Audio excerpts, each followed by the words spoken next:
Então esse é um assunto que vale a pena a gente abordar de modo muito calmo, de modo muito tranquilo, de modo muito sereno, né? Daqui a pouco a gente vai aprofundando, a gente vai, né, impactando, a gente vai empurrando a coisa, né? Mas para começar é o seguinte, olha só, pessoal, essa coisa de Deus, né? Tô só eu e você aqui, não tem mais ninguém de testemunho, estamos só nós dois aqui, né? Então eu que tô te falando, você que tá aí ouvindo, né? E pensando também, além de ouvir, você tá pensando que eu sei. O que acontece, né? A gente precisa ter um pouco de honestidade, né, para falar desse assunto, né? E a honestidade que é necessária, em primeiro lugar, é uma honestidade de ter calma, né? E não ter medo de declarar certas coisas, tá? Não ter medo de declarar certas coisas. A primeira das coisas a primeira coisa que a gente vai precisar declarar quando a gente tá falando de Deus é que não é sempre, não é em todo momento, não é de modo constante que você sente, entre aspas, o que você tem a certeza da existência de Deus, né? Não é assim, não é assim, né? Para ninguém, né? Qualquer pessoa que tenha investigado, né, que viva o assunto da religião, o assunto da espiritualidade, sabe disso, né? Não é uma presença inequívoca e constante do ponto de vista psicológico em todo o arco da história. Então, às vezes, né, é necessário, não é necessário, mas às vezes acontece, né? Não uma certa dúvida, né? A dúvida não é necessário que aconteça, é um certo esquecimento ou ignorar a presença ou a existência de Deus. Ora, se a gente tenta acessar a Deus através da prova lógica, a gente está dizendo o seguinte: Deus é abstrato. Deus é apenas abstrato. E a gente sabe que não é possível que Deus seja abstrato. Por quê? Porque todo mundo sabe que ou Deus é uma pessoa ou não tem Deus, né? Ou não tem Deus. Ou Deus é uma pessoa com a qual você se relaciona, ou Deus é uma pessoa que age, beleza? Ou não tem Deus. Ou Deus é só um ente de razão. É o Deus dos filósofos, é o Deus dos poetas. Mas não é o tal do Deus vivo, o Deus que age, beleza? Então aqui está um ponto central para a gente. Veja bem, não dá para provar, né, em último, rigorosamente, né, não dá para provar para você a existência de Deus, logicamente, ou seja, através das 5 vias de São Tomás, ou através de todos esses argumentos aí, né, da apologia, dos apologetas. Você pega um monte de vídeo no YouTube do cara provando a existência de Deus num auditório cheio de ateus, cheio de pessoas nervosas. Veja bem, não dá para provar ali. Como é que você se relaciona com uma pessoa? Ora, como é que eu me relaciono com a minha mãe? Minha mãe é uma pessoa, tá viva ainda, né? Minha mãe ainda tá viva. Como é que eu me relaciono com a minha mãe? Ora, eu chamo minha mãe para comer um brownie lá em casa, né? Eu chamo minha mãe, né, para ir na pizzaria. Eu vou à casa da minha mãe com os meus filhos. Eu ligo para minha mãe, eu mando o WhatsApp para minha mãe. Por quê? Porque a gente só consegue, né, conviver com entes concretos, a gente só consegue relacionar com entes concretos convivendo. E quando são dois humanos convivendo, a gente tem ali os códigos de conduta que todo mundo conhece. Todo mundo sabe como, ou deveria, né? É que hoje em dia nem isso o pessoal sabe, né? Aí é um outro ponto. A gente, quando quer conviver com uma pessoa, a gente sabe quais são os códigos de conduta para conviver com aquela pessoa. Ora, quando eu quero seduzir uma mulher, quando eu quero seduzir um homem, quando eu quero, né, que esse homem, essa mulher se torne meu namorado, minha noiva, meu marido, minha esposa, eu sei mais ou menos o que eu devo fazer, né? Tem ali mais ou menos um passo a passo, tem um código de conduta que vai fazendo com que a outra pessoa olhe pra mim, que a pessoa se apaixone, eu devolvo o apaixonamento, né? Eu faço uma carícia, dou um beijo, faço, né? Me declaro. Tem um jeito de fazer. Se eu quero que o cara fique meu amigo, é um outro modo que a gente faz. Então tem um código de conduta para cultivar amizade, tem um código de conduta para cultivar relacionamento amoroso, não é isso? Tem um código de conduta para cultivar liderança para a equipe. Então os relacionamentos de pessoa com pessoa, né? Pessoa com pessoa, eles pedem convívio, eles pedem presença, eles pedem prática. Não dá para eu conviver com a minha mãe, preste atenção, não dá para eu conviver com a minha mãe sem uma certa prática.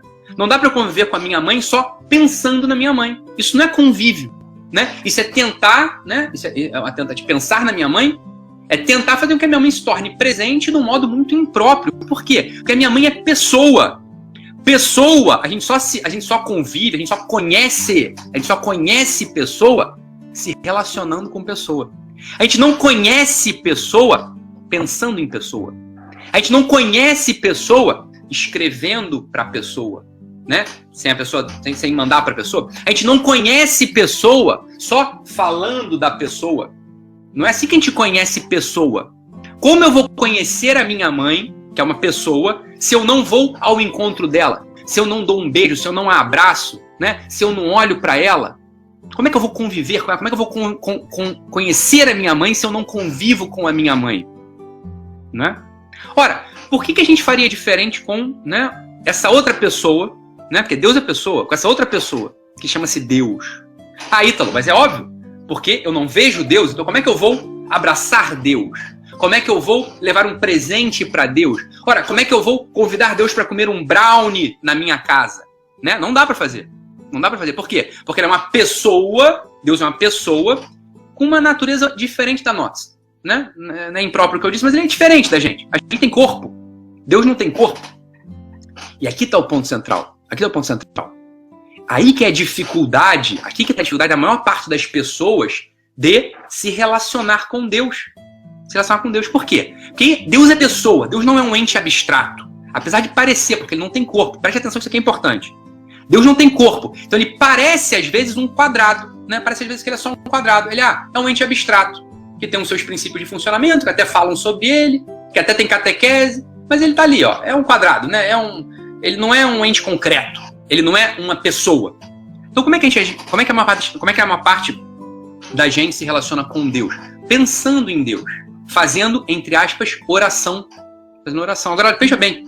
Fazer oração é apenas uma parte desse código de conduta para se relacionar com esta pessoa que a gente chama Deus. Tá? Quando a gente quer se relacionar com essa pessoa, né? Foi o que eu falei? Não foi isso? Né? Para se relacionar com pai e mãe, tem um código de conduta. Para se relacionar com amor da sua vida, tem outro código de conduta. Para se relacionar com amigo, conhecer amigo, tem outro código de conduta. Para conhecer Deus, tem outro código de conduta. E o código de conduta para conhecer Deus não é o intelecto apenas. Não é a prova lógica. Não é. Aquele que tentar conhecer a Deus apenas provando a sua existência através de 5 vias de São Tomás, através, né, da prova ontológica, vai se frustrar. Uma hora vai ficar triste. Por quê? Porque não está tendo acesso ao que é Deus, que é pessoa. O que é pessoa? Pessoa é aquele que age. É alguém agente, alguém que age. Beleza? Então, quando a gente fala assim, eu converso com Deus, preste atenção. Existe uma chance enorme de você estar conversando só com a sua cabeça e não com Deus. Quando você simplesmente faz oração, tudo que você faz é oração, eu vou lá e faço oração, a maior parte das vezes você está falando com a sua cabeça e não com essa pessoa que age. Né? Deus é é aquela pessoa na qual nos movemos, existimos e somos. Esse é o Deus. Essa é a pessoa de Deus. É aquele que age, é aquele que controla o fluxo da realidade, é aquele que prevê, que antecipa o fluxo da realidade. É aquele, por exemplo, que pode fazer milagre. O que é milagre? Milagre não é uma coisa que está fora do mundo físico, não é isso não. Milagre é o seguinte, olha, eu me conecto, eu peço, eu falo com esta pessoa que está por trás do mundo, está no mundo e por trás do mundo, controlando o mundo. Isso é o milagre. O milagre é uma intervenção, né? Não é intervenção, perdão. O milagre é a demonstração de que existe essa pessoa, de que tem uma pessoa que controla, prevê, antecipa e sustenta o mundo. Isso é o milagre. Né? Essa é uma das formas, né, de Deus se manifestar, de Deus aparecer. Tá? Porque essa é a pessoa, isso é uma das coisas que a pessoa divina faz. Então, como é que é a conduta? Ora, o que é o relacionamento? Como é que eu me relaciono com Deus para conhecer Deus? Então, esse é o primeiro ponto. Uma pessoa que chega e fala, Deus não existe. Pessoa, cara, eu quero saber o seguinte, você já se submeteu ao código de relacionamento para saber se Deus existe ou não?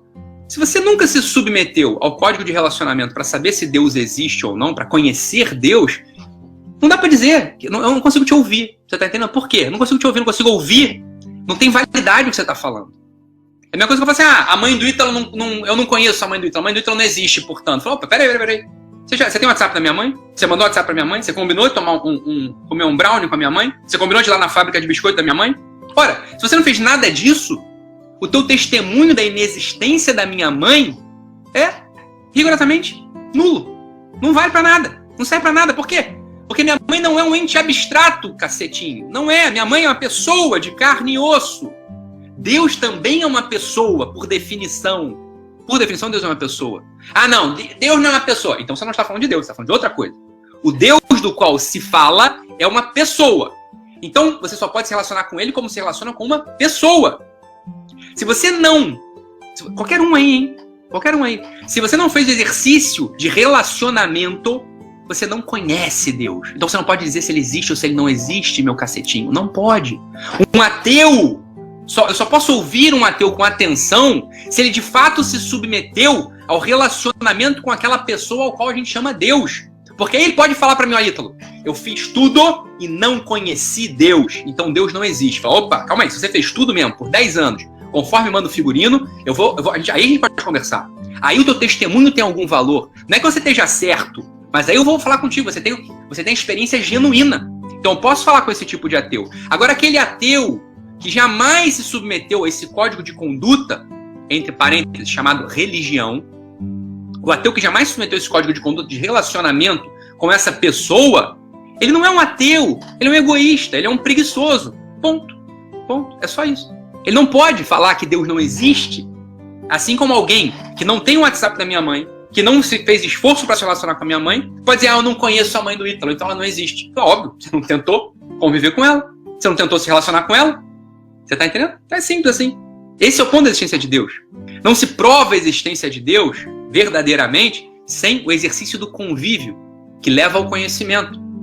Esse é o ponto. E qual é esse exercício, Ítalo? Porque, olha só, para conhecer tua mãe, você já me falou. Chama tua mãe para comer um brownie, vai na fábrica de biscoito, manda WhatsApp para ela que você vai conhecer. Óbvio, exatamente.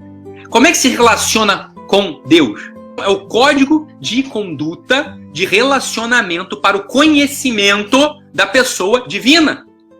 O conhecimento da pessoa divina te leva a uma intimidade que faz com que você tenha acesso a essa pessoa que controla, prevê, antecipa e sustenta o fluxo de acontecimento do mundo.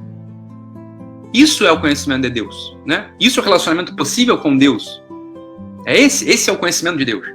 Ele não pode falar nem com propriedade que conhece ou desconhece a Deus. Ele fala assim, não, conheço sim, eu sinto no meu coração. Você sente os seus afetos? Ah, não, então eu penso em Deus, eu estudei tudo. Você inteligiu, mas você não conhece o Deus do qual fala, né? Toda a tradição religiosa, que é o Deus vivo, o Deus que é uma pessoa, né? Que o Antigo Testamento fala, o Deus de Abraão, Isaac e Jacó, aquele Deus vivo, é uma pessoa. Esse é o Deus do qual a gente fala. Esse não pode dizer nem que existe, nem que não existe. Esse não pode dizer que conhece, nem que desconhece. Esse simplesmente não tem intimidade, não se relacionou. Porque conhecer Deus é se relacionar com uma pessoa. Para ficar fácil aqui. Tá?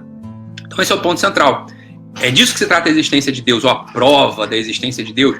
Não vai ser uma prova como uma prova lógica. É o testemunho pessoal. É como aquele que testemunha sozinho um crime, um assassinato, um evento. Ora, eu tinha uma relação própria com aquele evento, eu me relacionei propriamente com aquele evento, depois eu não consigo provar, eu não consigo reconstruir aquilo, mas eu sei que aquilo existe. Eu sei que aquilo aconteceu. Ora, o relacionamento com este Deus pessoa, que é o Deus, não tem outro Deus, né? Então um ateu, isso é muito engraçado, você pega um livro do Richard Dawkins, pega um livro desses ateuzinhos aí, metidos a cientista, aquilo aí tem muita lógica, inclusive, aquilo aí, puta, tem lógica mesmo. Só que não é de Deus que ele tá falando uma porcaria que ele inventou na cabeça dele. Ele tá falando uma porcaria que ele inventou na cabeça dele. Ele tá falando, não tá falando do Deus verdadeiro, do Deus pessoa. Ele tá falando de um chavão, tá falando de um fetiche, tá falando de uma implicância. Ora, é fácil refutar fetiche, é fácil refutar implicância, é fácil refutar chavão, é fácil provar a inexistência disso tudo, é mole. Você constrói um Deus que não é Deus e vai lá e fala, isso não existe, mas não existe mesmo, nunca existiu, porra, isso aí não existe mesmo. Então quando eu leio esses livros do Richard Dawkins ou desses ateuzinhos contemporâneos, eu dou razão, cara, isso aí mesmo, isso aí não existe mesmo. Só que você tá chamando de Deus, só que não é Deus, é outra coisa, isso você inventou. Mas isso aí que você tá falando que não existe mesmo, cara, isso aí você tem razão, isso não existe, né, não existe. Agora, o Deus pessoa, que é o Deus, que é a definição de Deus, ou é este, ou não é Deus, ora, aí é outro modo de relacionamento. Para se dizer que existe ou que não existe, é outra história, né, outra história, porque é uma pessoa, beleza, pessoal? Então é isso, ficamos aqui. Depois a gente fala mais desse assunto. Esse assunto é um assunto importante, né?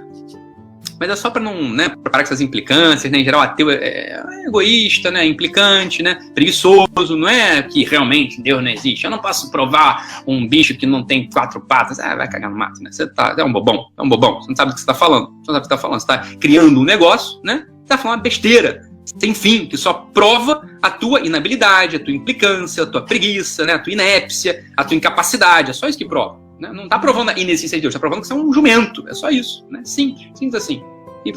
Beleza, pessoal? Então é isso.